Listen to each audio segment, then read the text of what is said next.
We have finally made it to the conference finals of the NBA playoffs, and what you probably know is that the Golden State Warriors were eliminated by the Timberwolves. After turning their season around with the trade to acquire Jimmy Butler, their championship journey has finally come to a close. Steph Curry suffered a hamstring injury in the middle of the Timberwolves series, and the Warriors were not able to get back over the hump. So in this video, I'm gonna take the brave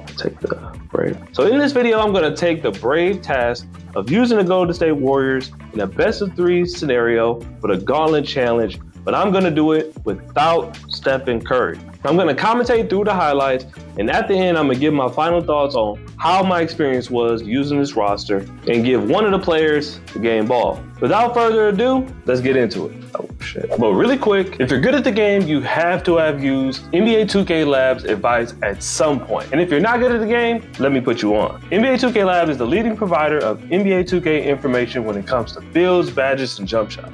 The website provides go-to videos with step-by-step tutorials, badge testing, answers to 2K TV questions, patch notes, and much more. With a premium membership, you'll have access to all of these things, along with the jump shot practice tool and jump shot recommender tool.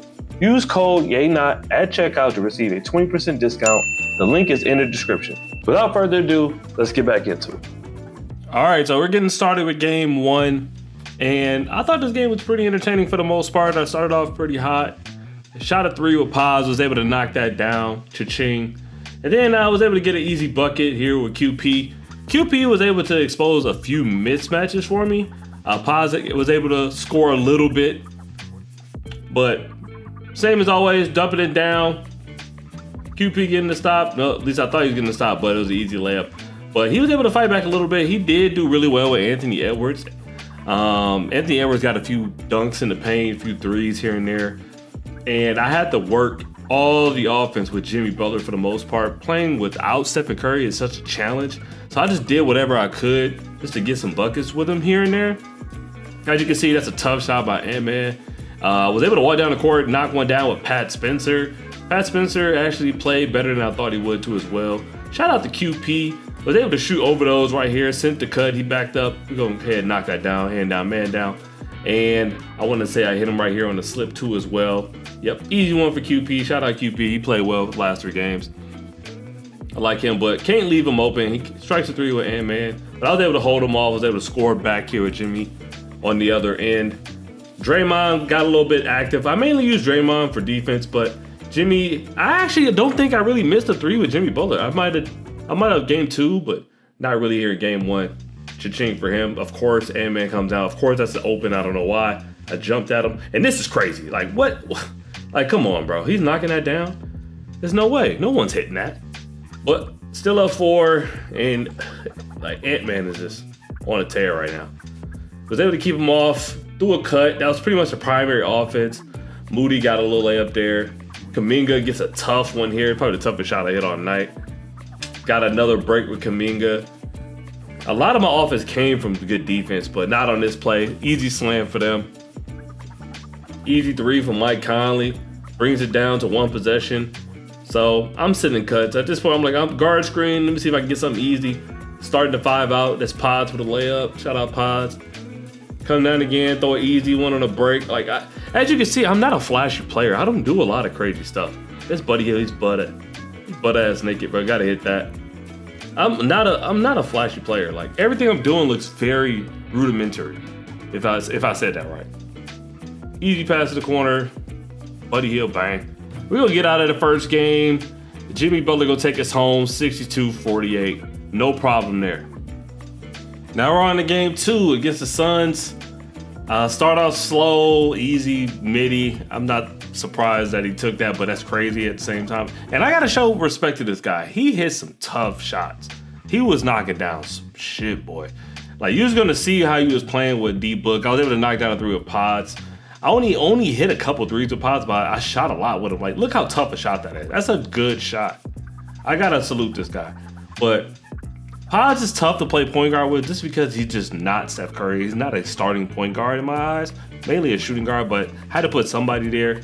And then I'm there on it, and just watch this. That's so crazy, bro. Like, I don't get that, and then I don't get the reach, and he makes that? Come on, bro. And it's open. Like, that's another tough shot. Able to answer back with Pat Spencer. all I can do at this point. And then shout out QP. He did everything I needed him to do other than play paint defense or get rebounds, but I'm not really expecting that out of him. But he spreads the floor really well on offense, which I can take what I get. But works the ball around, gets D-Book in another tough shot. Like, he was knocking him down. There's no all their Ds are open. I'm literally jumping in their face. In my mind, I'm playing good D, but I'm not there. And like, again. Oh, that time he kicked it out. Okay, no worries. That's still a tough basket. You gotta moderate. So there's KD. He's working the ball out. His bowl on the cut. And then this was about when I had enough at this point. So I think I just had enough.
All right, so as you can see, went to game 3, was able to pull it off in game 3. My best takeaway is that I can see why it's so tough to even remotely be in the game with Steph Curry out. Now, in the game, Steph Curry is available, so I had to sit him on the bench and move my substitutions to manual so he wouldn't come in. But I had no way of starting any kind of offense. As you see through some of the highlights, it's been a lot of just dribbling around and just hoping that somebody eventually gets open, or just playing a lot of defense and hoping that converts to easy buckets on breaks or easy broken plays, or that led to an open basket. But in terms of generating any kind of offense, like you might have been able to see a little bit in game 3 where I just pretty much took advantage of the size mismatch. I threw a lot of bigger guys into the lineup. I want to say I had like QP out there. I want to say Kuminga, Draymond, and I want to say I had Jimmy Butler out there all at the same time, just because I wanted to be able to match up on defense and not really worried about switches and mismatches, because I know if Draymond gets on anybody, we're fine. I know if Jimmy gets on most players, we're fine, other than maybe Giannis, but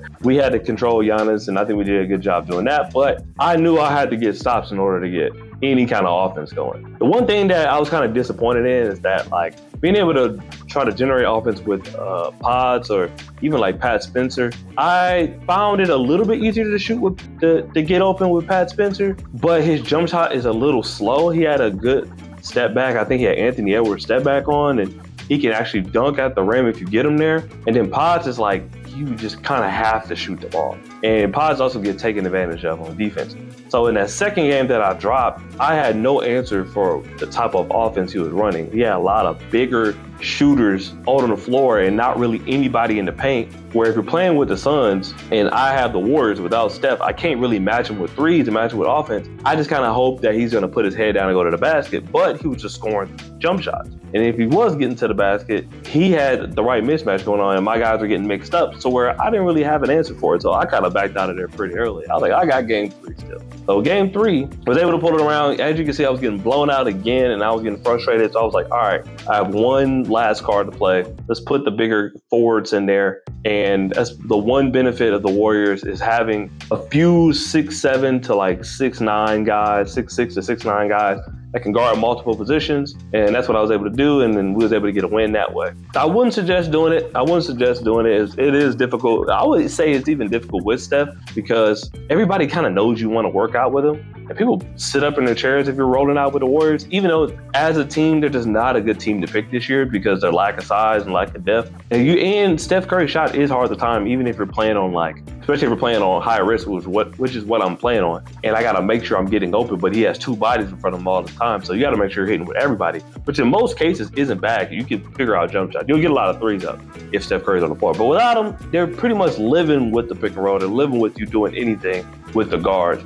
Your only option is to get stops and get on the break or expose any kind of mismatches with the bigger forwards that you have. When it comes to game ball, I'm going to give the game ball out to Jimmy Butler. Jimmy Butler surprised me in terms of like his ability to knock down some jump shots. It just seemed like he was able to hit a few jumpers when I needed him to. Also, he was able to expose mismatches underneath. Whenever I had him down there with like maybe a Damian Lillard or maybe another one of the guards or maybe like even somebody like Devin Booker or like a Tyus Jones would be underneath with him, I was able to drop Steph and get an easy bucket. That's pretty much how he is in real life. He scores those little like quick post up 2s or like drive to the basket. It's the best way to use him. And on the defensive end, I was able to pretty much put him in front of everybody and didn't have to really worry about him. He got a lot of rebounds for his position. I put him at the 2 in game 3. I had him at pretty much a 3 or 4 in some spots. And he did everything I needed him to do. And then I just prayed everybody else just kind of could exist without really making mistakes.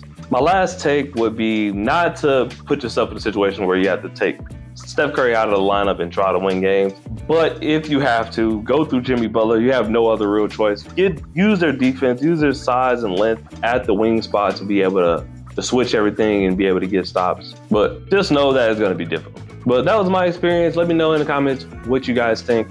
Is there any other teams or players you would like me to try out and any other scenarios you'd like me to try out? Most times I'm going to be going through the PlayStation tournament, but this time I just went through regular Play Now games. I just didn't have the time to kind of wait at 3 o'clock or 4 o'clock and just kind of wait until people could cycle in. So I just kind of sporadically over the weekend just played a game here, a game there with the Warriors. I couldn't really sit still for a couple hours at a time this weekend, but normally I'm going to be doing a PlayStation tournament. So is there a team you want me to play with? Is there a player you want to see? Let me know in the comments. But until next time, love y'all. Remember that.